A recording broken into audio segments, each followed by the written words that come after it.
Salam sejahtera Malaysia, selamat pagi tuan-tuan dan puan yang dihormati sekalian. Akhirnya Rafizi Ramli mendedahkan apakah punca sebenar beliau meletak jawatan sebagai Menteri Ekonomi. Yang selama ini ramai tidak tahu, ramai bertanya-tanya, apa sebenarnya punca Rafizi Ramli letak jawatan? Adakah benar kerana beliau kalah di dalam pemilihan kepada Nurul Izzah, ataupun ada sebab lain yang menyebabkan beliau meletak jawatan? Bekas timbalan Presiden PKR Datuk Seri Rafizi Ramli mendakwa Datuk Seri Anwar Ibrahim hilang keyakinan kepada beliau sebagai orang nombor 2 parti dan Menteri Ekonomi. Alasan itu menurut ahli Parlimen Pandan berkenaan yang membawa kepada pendiriannya untuk meletak jawatan dalam kabinet sebaik berakhir pemilihan PKR pada akhir bulan yang lalu. Sebelum saya teruskan ulasan ini, laporan berita penting ini, saya ingin perkenalkan kepada anda yang ada sakit kencing manis, darah tinggi, gout, kolesterol, 3 serangkai, kanser, sakit buah pinggang, sakit mata, sakit katarak, sakit belakang, sakit saraf. Apapun masalah anda, segala penyakit disebabkan oleh imun badan yang sudah lemah atau sudah teruk.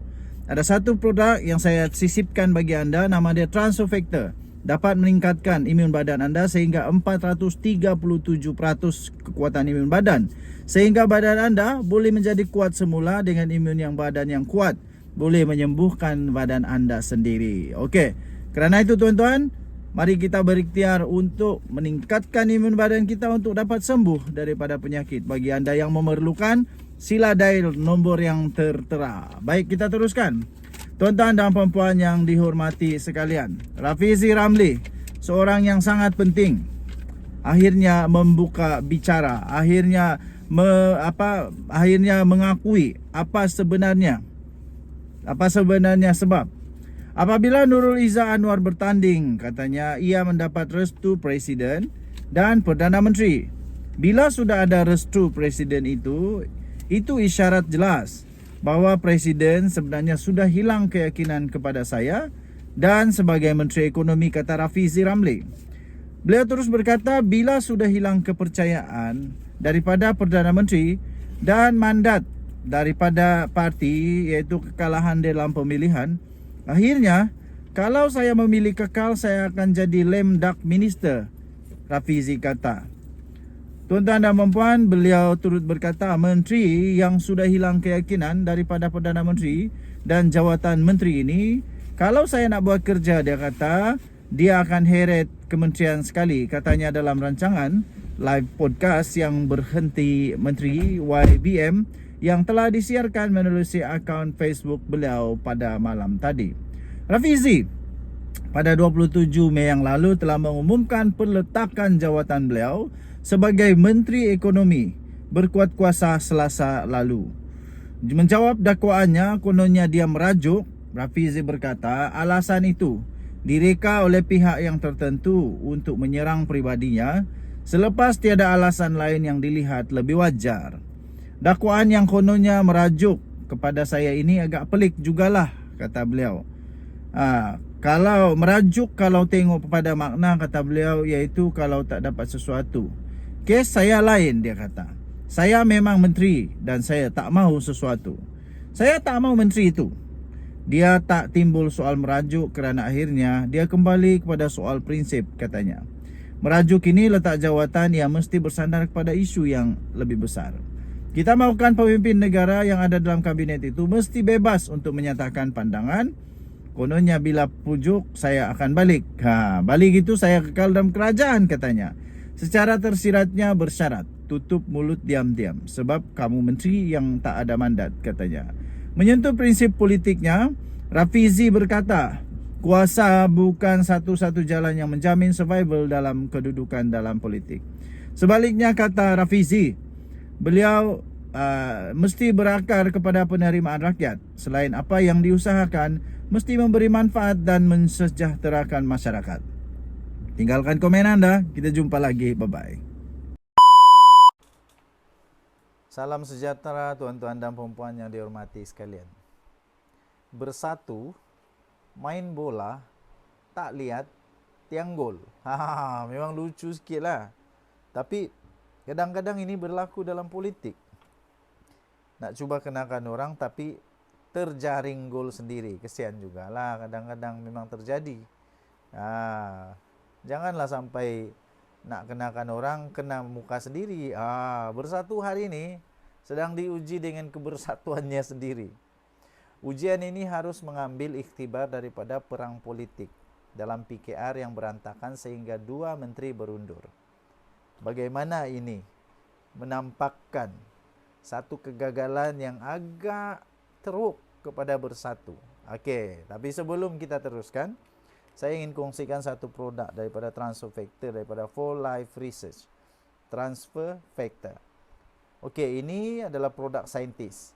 Dia sudah terbukti secara saintis dengan laporan saintis daripada yang ni Woodland Health Report. Dia disebut sebagai miracle molecule. Okey. Dia boleh meningkatkan imun badan sehingga 437% imun badan. Yang ini bukan testimoni. Orang saintis, doktor-doktor tidak minat dengan testimoni, tapi minat hanya dengan bukti saintis. Ini ada buktinya. Kedua, bukti seterusnya ada termasuk di dalam Physician Desk Reference. Ini doktor-doktor mengakui. Ini buku-buku ini.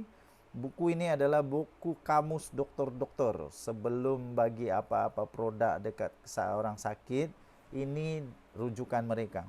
Transfer Factor memang sudah masuk dalam ni. Seterusnya, bukti saintis yang ketiga, ini ada clinical abstract. Tengok berapa banyak kajian saintis dia. Ini bukan sedikit. Ini kajian saintis yang sungguh-sungguh. Okey. Kajian daripada Amerika, daripada Jepun, Meksiko, daripada macam-macam lagi lah. Okey, macam-macam negara yang buat kajian. Didapati transfer factor boleh meningkatkan imun badan sampai 437% kekuatan imun badan.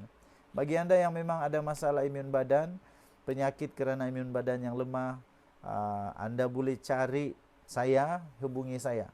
Bagi anda yang memang ada masalah sudah kencing manis, darah tinggi, 3 serangkai, gout, kanser, autoimun, lupus, badan lemah, dan macam-macam, batin lemah, bolehlah kita usahakan dengan memakan transfer factor. Okey, baik, kita teruskan. Dalam isu bersatu, jangan lupa nasihat Melayu.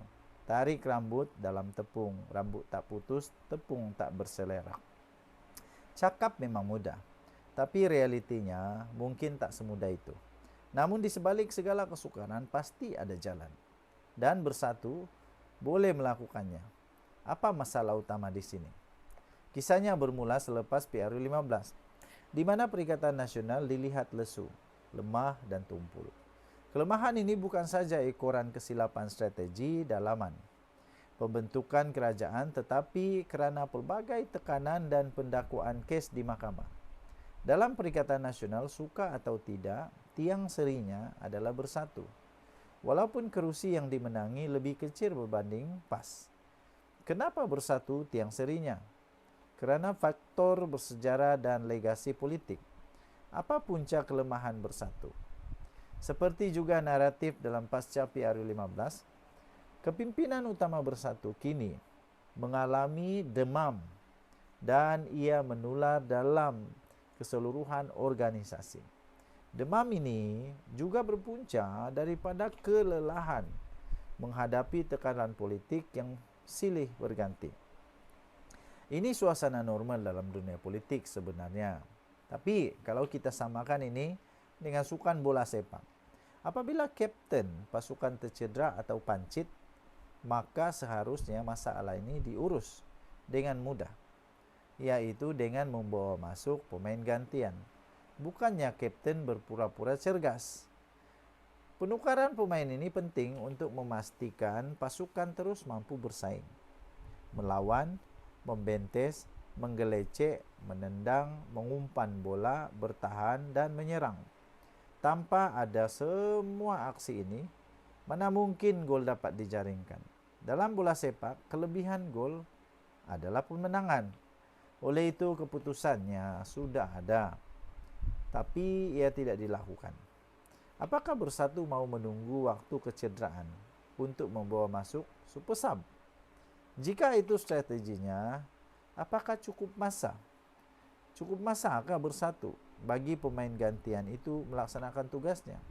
Atau pemain gantian itu pula sekadar dijadikan kambing hitam apabila pasukan tewas? Winston Churchill terkenal kerana kemampuannya mengurus dan memimpin negara ketika Perang Dunia Kedua.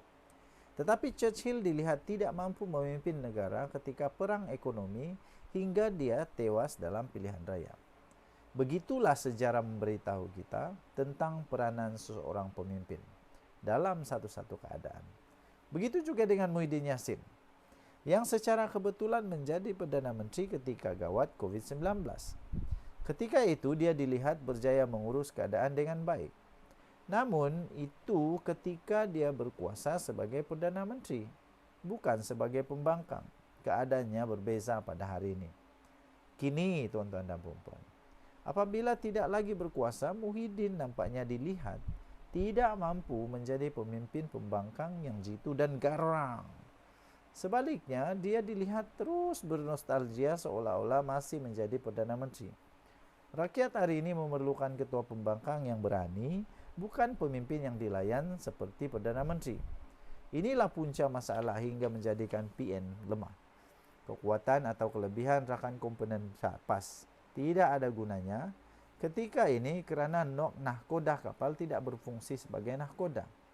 Apabila keseluruhan Perikatan Nasional lemah, mereka juga dilihat tidak mampu mengurus suara daripada rakan pembangkang yang berada di luar PN.